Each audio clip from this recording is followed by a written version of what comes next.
Welcome to this special edition of Go Vote Omaha, a candidate forum for Legislative District 6 presented by the League of Women Voters of Greater Omaha. I'm MaryLee Moulton, co-director of communication for the League and the moderator for the forum. The League never supports or opposes political parties or candidates. We present this forum solely for the voter education. The format is as follows. Each candidate will get a 1-minute opening statement, followed by questions prepared by the League of Women Voters. Each candidate will answer every question and will have up to 90 seconds to answer. Following the questions, each candidate will have a 1-minute closing statement. We alternate speaking order throughout the forum.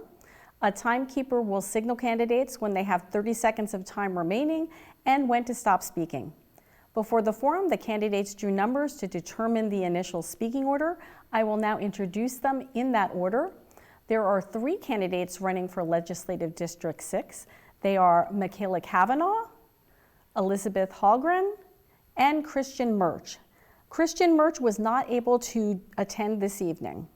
Let's start with opening statements, and we're going to go first to Michaela Cavanaugh. Thank you. Thank you for having me here, and thank you again for continuing to host these kind of forums for the public. They're really important opportunities to learn more about your ballots. My name is Michaela Cavanaugh. I'm from Omaha, Nebraska. I live in the Peony Park neighborhood with my husband Nick and our 3 kids. And I've been representing District 6 for the past 4 years, and I'm seeking re-election in this upcoming May primary and hopefully in the November general election. I have been an advocate for maternal and infant health, and I am very proud of the work that I have done and hope to continue to do around developmental disabilities and supports for families. And I'm just grateful for the opportunity to be here and to learn more about my new friend, Elizabeth Hallgren, which I will now let her talk. Thank you. I'd like to also thank the League of Women Voters for hosting us today. And Michaela, thank you for being here. It's really important to have this open discussion, I think, in any race. And so I appreciate you taking the time. I'm Elizabeth Hallgren, and I'm a business person. I'm a mom, I'm a community volunteer, and I'm a proud military spouse. I'm also a Nebraskan by choice. The Air Force brought us here in 2009. And I was lucky enough to get to raise and educate my children here in the district in one of the schools that make up the District 6. My husband retired from the Air Force in 2017, and we could live anywhere, and we chose Nebraska. I'm running for LD6 because I want it to make financial sense for my kids and all of our kids to live and grow here. And right now that's a really big ask because we're paying 52% more in individual taxes. I have spent my career helping businesses grow and run efficiently, and I want to bring that experience to Lincoln to get to work on lowering our taxes and attracting and retaining the workers we need so that we can have an efficient and sustainable economy. Okay. All right, we are going to start the questions off with Elizabeth Hallgren. The first question, Elizabeth, is what 3 issues would be your priority in the next session and why? Okay. So my focus areas for my race has been, I'm a fiscal conservative, and I, like I said in my opening statement, really want to get to work on updating and really fundamentally lowering our tax bills. One of the ways that we need to do that is we need to work on our workforce. Right now, when I started this campaign, the number was over 40,000 jobs that we didn't have enough Nebraskans to fill, and now the last data I saw was over 52,000. And so I would like to get to work on making sure that we are doing the things we need to do to attract and retain those workers and make sure our kids are coming out of school ready to go. One of the things that did not make it through again this time around was the universal licensing for professional licenses.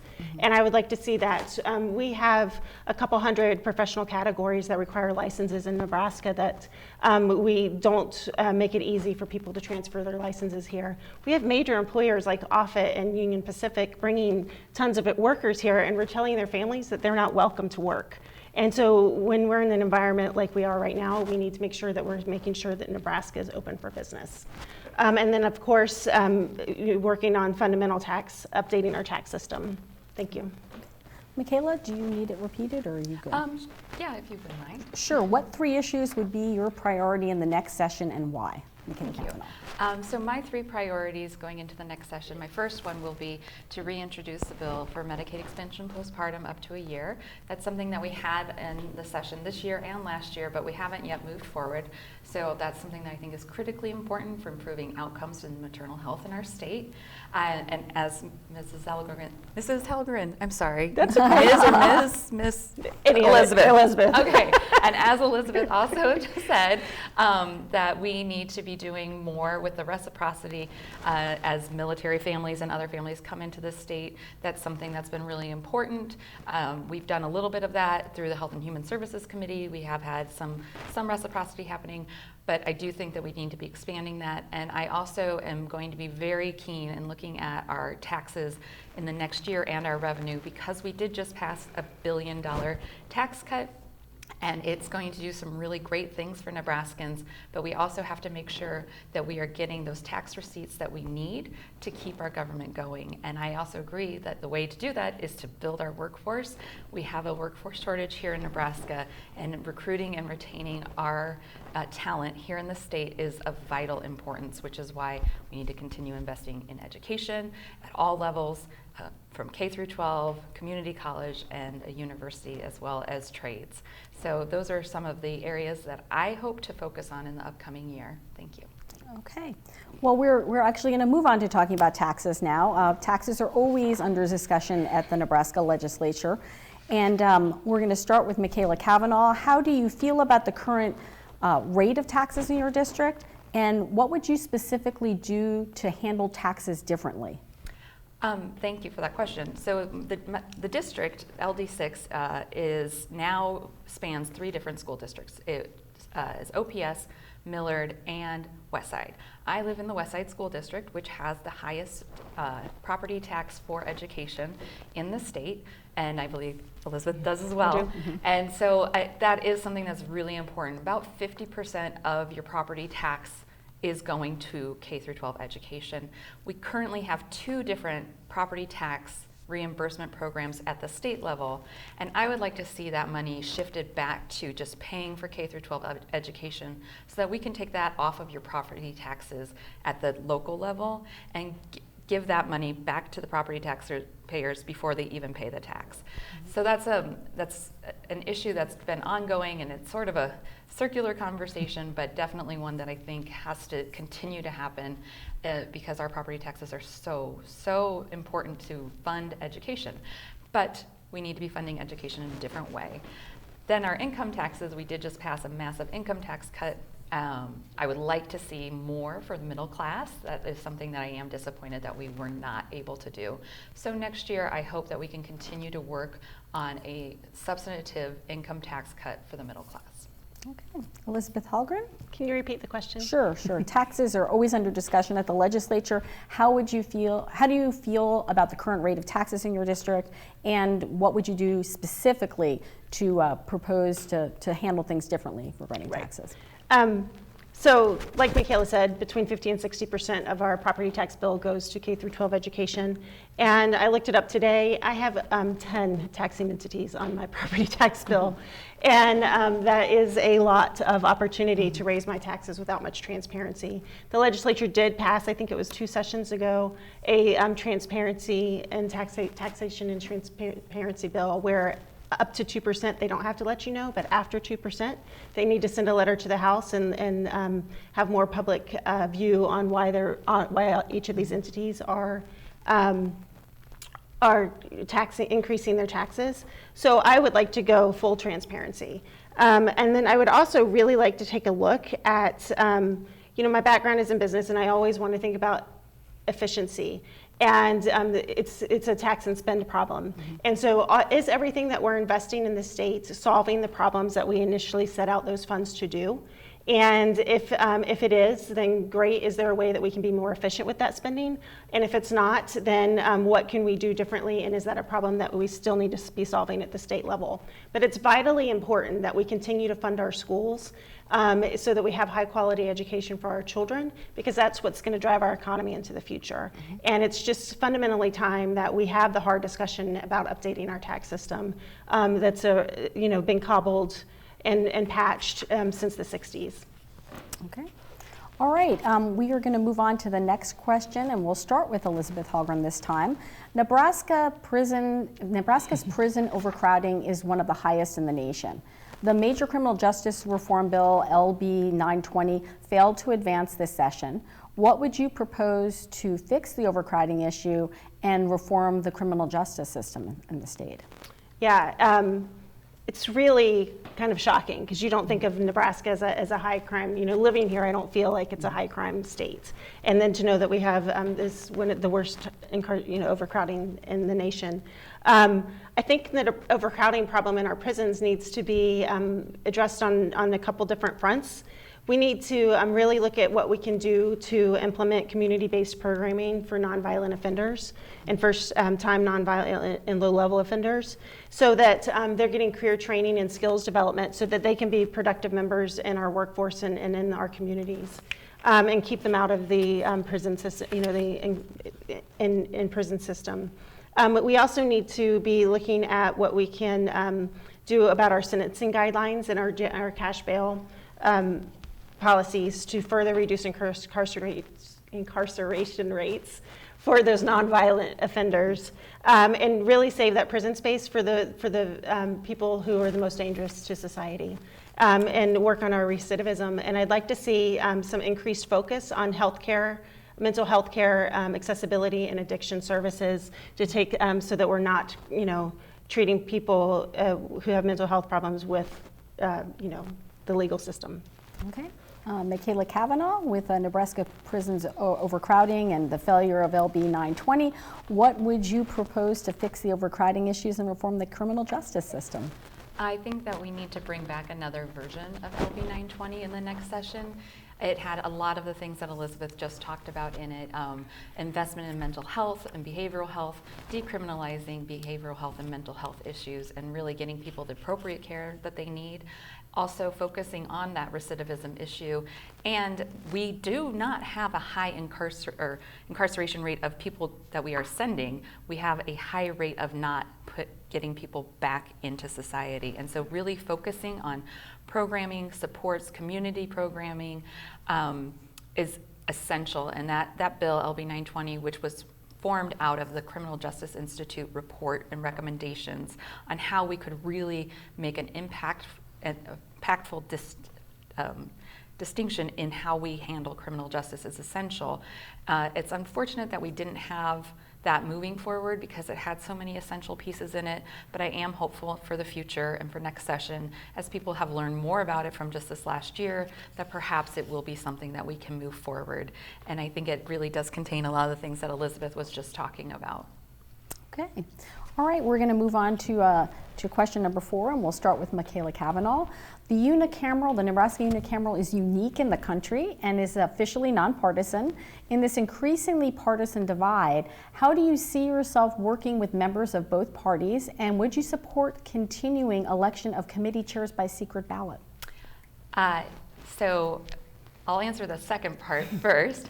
Yes, I absolutely can support selecting committee chairs by secret ballot. The reason that we have excellent committee chairs from all parties is because that it is done in secret and there isn't retribution for your vote of a person in that instance. I normally am very much about transparency in government and having everything be out in the sunlight, but I do think that takes that little personal retribution out of it and changes people's calculus about who they're going to vote for a committee chair, and then that's how we get some high quality committee chairs sometimes the committee chair it's the same party going against each other, and it really is important, I believe. As far as working across political divides, I am in the minority party in the legislature, and so I have to do that every day in order to get anything accomplished. There are, I believe, 17 other Democrats in the legislature, and I received 42 votes on my priority bill that the governor just signed this week. And so that it's essential. You can't silo yourself from anyone, even if you're in the same party and you have varying views, which everyone does. You have to work together, and you have to know that the next issue you might be on the same side or you might not, and just keep moving forward. Okay. Okay, Elizabeth Hallgren, in this increasing partisan divide, how do you see yourself working with members of both parties, and would you support continuing election of committee chairs by secret ballot? I differ from Michaela in the elections by secret ballot. I support transparency in government and would like to see that become through, in daylight. But I also know, just like she said, that it's a small house and you have to work with each other or else nothing gets done. And one of the things that Nebraska really has going for it is that we are way more connected than most states that have the urban-rural divide that we face here, and that we, it doesn't take too long to find some kind of common thread. And so that you can use those connections and then come to the table in an open spirit of negotiation, trying to do what's best for our community and for our state is how I'll work across the line. I ran for one of the pillars of my platform is that to restore civility. I feel like as a political environment, we've gotten more and more adversarial, and that it's important that we really remember that we're just neighbors. We're just neighbors in communities trying to do what's best and build a really great life here, and that's what I'm focusing my campaign on, and I would continue to do that when I'm serving in the unicameral. Okay. All right, we are going to start the next question with Elizabeth Hallgren. Why are young people leaving Nebraska, and how do you prevent that? Oh my gosh. So I have young people in my family, and one they both left Nebraska, and one has since come back. My sons are 23 and 25.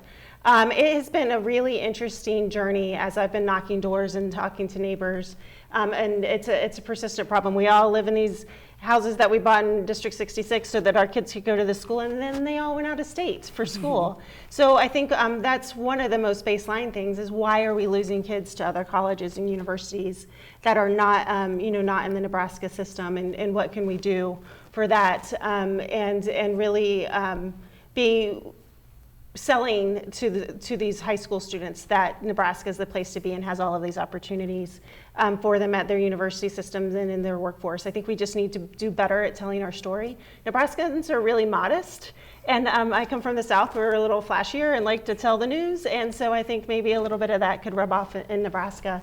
And then just like I said, really don't lose them in the first place and do what we can. And then this internship program that was one of, that was discussed this time in the legislature, that's a really great commitment to make, that if you stay here, we're going to make sure that you're employed in your field and have the opportunities that you need to be successful here. Okay. Michaela Cavanaugh, why are young people leaving Nebraska, and what can you do how do we prevent that? So young people are leaving Nebraska.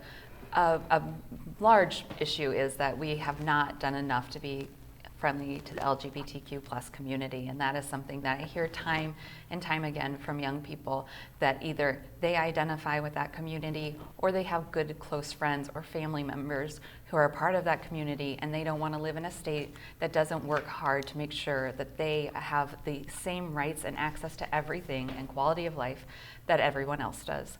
So I think that is a really essential thing that we need to focus on for young people. That's something that they really truly care about, but also the reimbursement for college tuition for specific industries. I know that in the package that we did for the budget this year, we included money for nursing students, for reimbursement, and for teachers, and we need to keep doing things like that because we have these really great industries of high earning, but we need to keep the people in the jobs, and they're not going to stay in the jobs if they have a massive student loan debt and they can get a job somewhere else that is also more friendly to them and their lifestyle. So that is something that I think we have to be doing, both of those things, recruiting our talent, but also making a concerted effort to be a more welcoming, opening state than we currently are. And I definitely think we need to change our state motto because that currently reflects not great values. Nebraska should be for everybody. All right. Well, we're getting toward the end now.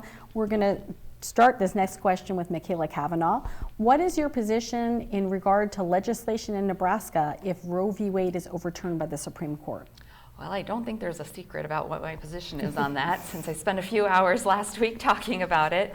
I do not support any sort of trigger ban of reproductive health in Nebraska. If Roe v. Wade is overturned, I think that we currently have very restrictive reproductive health laws on the books, and I don't think that we should be putting more on the books. It's already dangerous to the health of mothers, and it is disrespectful to women to not have that autonomy over their bodies. Whether I agree or disagree with a person's individual choice is not for me to be saying. I am not a doctor, I am not in the doctor's office with you, and I am not making your medical decisions for you. And I believe very strongly and very firmly that all medical decisions should be made between patients and doctors and not legislators. Okay. Elizabeth Hallgren, what is your position in regard to legislation in Nebraska if Roe v. Wade is overturned by the Supreme Court? I am pro-life, but I would not have supported the trigger bill as it was written. There must be exceptions for the life of the mother, and that, like Machaela said, needs to happen between the physician and the mom. There is a narrow, sometimes it gets simplified and down to one line, and it's much more complicated than that. And pregnancy is things can happen later in pregnancy to the baby and to the mother, and we have to remember that life includes both. And it also, we need to take into consideration that these mothers could also be mothers to other children and their community members and their partners and spouses. And so to me, even as a pro-life person, any discussion around ramifications from Roe v. Wade has to include exemptions or around protecting the life of the mother in those decisions. Okay. All right. The last question is to Elizabeth Hallgren first. As you know, all bills receive a hearing at the unicameral. There is an interim study, LR 393, to examine hearing procedures of the legislature. Do you think anything should change in the hearing process? I am going to have to defer to my experienced colleague, if I'm honest. I am a business person. I am not a politician, and I like the transparency that there is down there, and that you can pop in and watch the hearing processes. I like that they've added where you can do online, submit online testimony and comments. But in terms of how efficient the process is, I haven't experienced it. And so, like I said, I'll defer to you. Okay, Michaela Cavanaugh. So, I think we have a really great open committee process where every bill gets a hearing and every person who shows up to testify has the opportunity to share their point of view.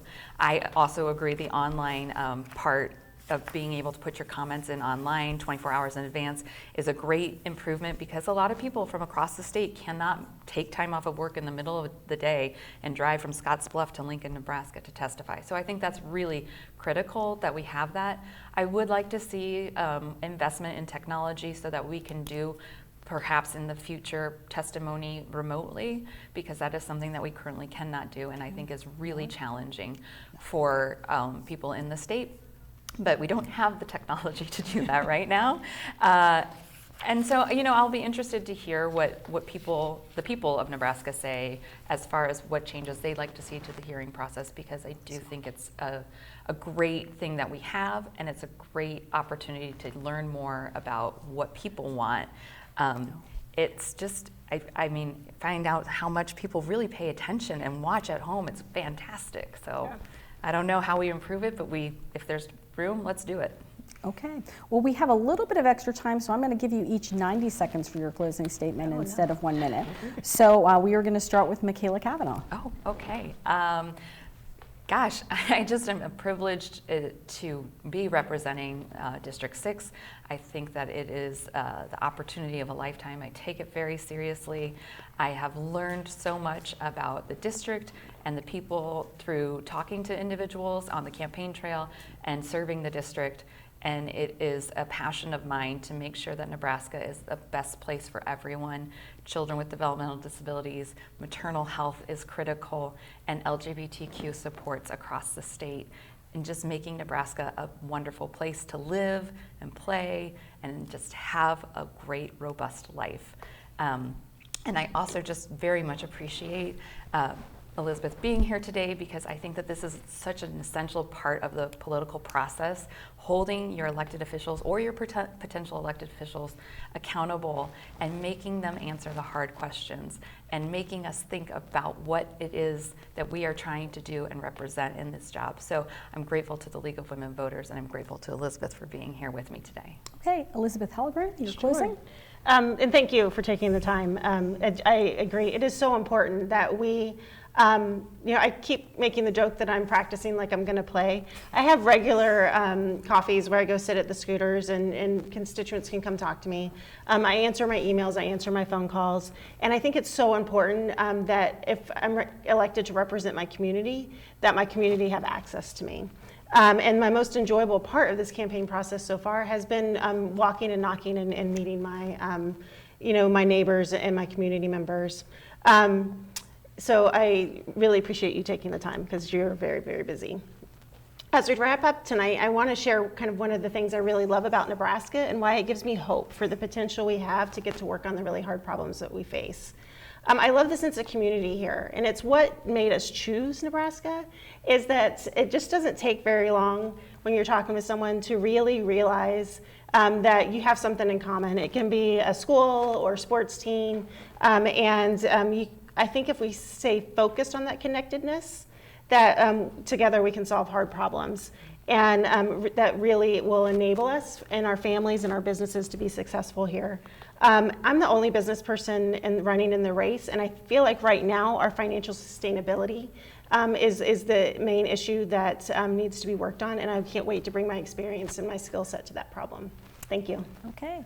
This concludes our forum for Legislative District 6. The League thanks the candidates, Michaela Cavanaugh and Elizabeth Hallgren, for participating. For the League of Women Voters of Greater Omaha, I'm MaryLee Moulton, reminding you to inform yourself about the issues and candidates, and in the primary election on May 10th, go vote Omaha.